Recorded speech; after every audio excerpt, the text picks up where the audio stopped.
భద్రాద్రి కొత్తగూడెం జిల్లా కూనవరం రోడ్లో చేపట్టిన కరకట్ట పనులను రెవెన్యూ మంత్రి పొంగులేటి శ్రీనివాసరెడ్డి పరిశీలించారు. కరకట్ట నిర్మాణంలో నాణ్యత ప్రమాణాలను పాటించాలని అధికారులకు సూచించారు. నిర్దిష్ట కాల వ్యవధిలో పనులు పూర్తి కావాల్సి ఉందన్నారు.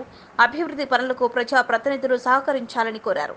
ల్యాండ్ ఎక్విజిషన్ కారణంగా కొన్ని బిట్లు ఆగిపోతే ఆ ఆగిపోయిన బిట్లకి కూడా నింపని గత ప్రభుత్వం ఈ ప్రాంత ప్రజలంతా గోదావరి వచ్చినప్పుడు ప్రాణాన్ని అరిచేతిలో పెట్టుకుని బిక్కుమని బ్రతికే ఈ గిరిజన ప్రాంత ప్రజల కోసం ఈ తెలంగాణ ప్రభుత్వంలో మైనర్ ఇరిగేషన్, మీడి ఇరిగేషన్ అయిన వైరా, లంకాసాగర్ లాంటి ప్రాజెక్టుల ఆయకట్టు స్టెబిలైజేషన్ చేసి సుమారు 1,60,000 ఎకరాలు ఆయకట్టుకు నీరిచ్చే దిశగా ఈ ప్రభుత్వం ఈరోజే ట్రయల్ రన్ కింద, వెట్ రన్ కింద Sitarama first lift irrigation Godavari నీటితో కృష్ణా పరివాహక ప్రాంతంలో ఉన్న నాగార్జున సాగర్ ఆయకట్టు స్టెబిలైజేషన్తో పాటు మైనర్ ఇరిగేషన్, మీడియం ఇరిగేషన్ ప్రాజెక్టులలో ఉన్న ఆయకట్టును కూడా